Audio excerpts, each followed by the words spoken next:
G'day Spurs fans, Paul, the Hotspur hippie here, the only psychedelic soccer show on the internet. I have returned. Well, I didn't go anywhere really, because I've just seen an interview with Big Ange and Mark Schwarzer, which was great to see. Got me pumped. Ange is basically saying he ain't changing. Some people see it as stubbornness, but if his approach has got him this far, all the way from South Melbourne, alas, why would he change now? And I loved it. I absolutely loved it. That's what you want to see in a manager. Just his way. That's it. He's his own man. You know, when you walk your own path, people are going to give you advice left, right, and centre, and you've just got to say no, thank you. You know, you've got to choose what you let in and what you don't let in, and that's exactly what he's doing. He also said he understands the fans' frustration, because we are a big club. We are one of the biggest clubs in the world, and we have been starved of success. But I agree with Ange, man.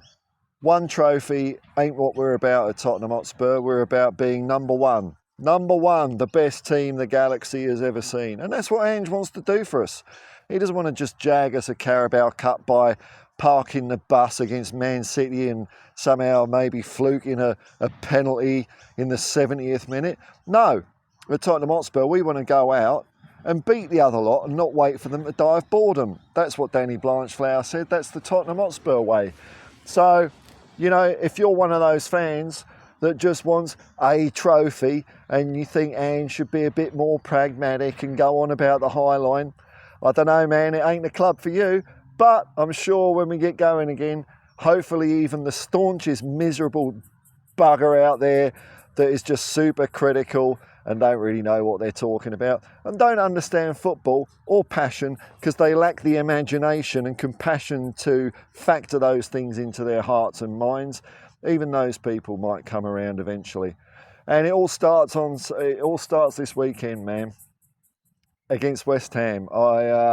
I'm excited, man. Ange talked about the bitter pill of having to, you know, sit on a defeat while the international break goes on. He pointed out that when it's an international break, when the game's over, pretty much everyone buggers off straight away to do what they have to do, and it's not the best time to do a proper debrief. I mean, emotions are high. You're not going to get much sense out of people. It's going to be emotion. It's probably going to be more of a catharsis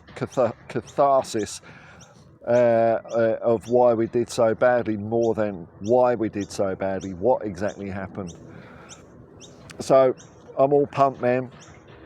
I'm all pumped to start rubbing egg in all those media pundits' faces, all those fake fans, the City till July lot, the ones that are just want to spread a bit of misery about the club, misery and controversy. All I want to do here, spread a bit of joy about the club that is very special to me and very special to a lot of people out there. And I think if you're watching this, you get where I'm coming from, and welcome aboard.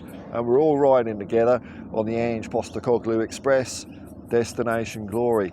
Now, for the West Ham game, I'm going to be doing a stream from the Surrey Hills Hotel. So even though I might have been quiet, I haven't been streaming, or I haven't been doing videos as much during the international break. Well, it's bugger all to talk about. I'm not going to bloody, you know, just make shit up and do stuff for the sake of it. I've got to have something to say.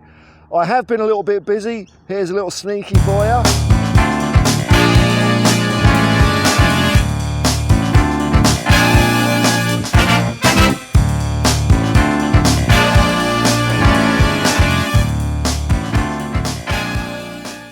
But that's just a glimpse, because what I'm hoping to do with the stream from the Surrey Hills Hotel, and thanks to all the management there, thanks to Nate Pye for getting this sorted out for me, is just bring across the atmosphere. Now it should be, I did one for the Brentford game from there, and it was a smaller crowd, but I'll tell you what, even the smaller crowd went off, man. So we're expecting a huge crowd for the West Ham game. So if you're in Sydney and you feel like rubbing shoulders with some Spurs fans, and hopefully going completely off your head when we score a goal, because that's what happened against Brentford 3 times, and hopefully celebrate a victory, then come along to Surrey Hills Hotel, man. It's going to be a hell of a laugh. In other news, next week, another reason why I haven't been doing much online is I've been working my arse off, saving a bit of money because I'm taking about a week off. I'm driving up to Nimbin in northern New South Wales, about 10 hours north of Sydney, for a music festival up there.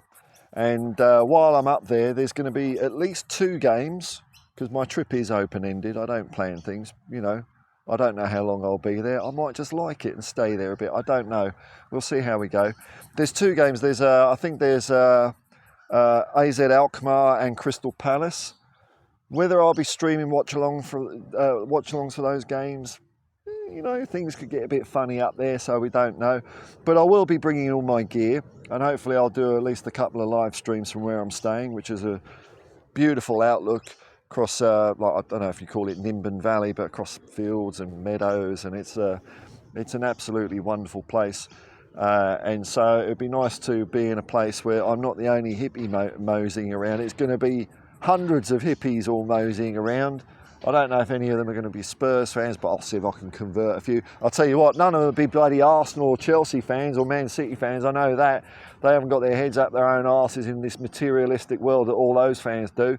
No. So Spurs is the way for you hippies. Spurs is the only team. I won't tell them about Amanda Staveley because I've been looking a bit into her background. I'm not impressed, man. I'm just going to stick to the football. If all this ownership stuff kicks off, so long as it doesn't affect the football or Ange's job or stuff like that, I don't care, because I'll just say my 2 cents on it now. I don't like the cut of her jib. She comes from a very privileged land-owning family, went to a posh school, dated Prince, what's his name? His nonsense, what's his name? Andrew, for a bit. That says it all to me. Mixes with horse breeding types. Just, absolute, total anti-football. Just an upper-class toff. Maybe some people see her as the saviour of the club. I couldn't give 2 shits, man. So I'm not going to get involved in any of that. I just don't like the morals of those kinds of people. And I just want to enjoy the football. So if ownership continues, you ain't going to hear the latest finance news from me, because I don't give a crap. I just want to see us win and be successful on the pitch, and I think that comes down to the footballers and the coach that we have in charge. And at the moment, we've got the finest of coaches in the charge at Spurs. 5 wins on a row, 1 half bad performance, and everyone's jumping on his case. And to anyone out there who's grifting and getting views on that, you're an idiot, and I don't think you're a real fan. And at the slightest sign of adversity, you bottle it anyway and try and support Man City. So I'm not interested in all that. Just like Ange is doing it his own way, I'm doing my channel my own way. I ain't taking advice, I ain't listening to people, I ain't going to do the 6 boxes of people sitting in their bedrooms and all that sort of stuff. I'm not going to bag the team when I don't think they deserve to be bagged, just to make myself look clever, even though I'm in it, you know. I think it's ridiculous. All I'm here to do is spread a bit of joy and happiness and bask in the glory that is Tottenham Hotspur, man. Hey, the birds are going nuts as well. What a good sign that is. That's a good omen, man, I'm telling you. Good times are coming. For the West Ham game, I'm going to go my usual score. I'm going to go 4-0. There's 3 points at stake on this one on the Dreamo-meter, because this is a fixture we lost last year. Both West Ham games last year we didn't perform particularly well in, so I'm hoping there's a big change. Apparently West Ham had a really good transfer window. That's what all these muppet idiot fake fan channels have been saying. We'll find out. And as a little side note, Jed Spence has signed a new contract with Tottenham Hotspur. I think that is really cool. The Jed Spence redemption arc is come round. And so if anyone asks you, name one player that Ange Postecoglou has improved, Jed Spence. Jed Spence. He's turned his head around, man. Ange is the man. So we've got a great player there, hopefully, with Jed Spence. Well done, Jed.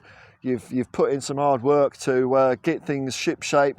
And, you know, let's hope you're part of a successful Tottenham Hotspur team, man. Well done, son. Good luck to you.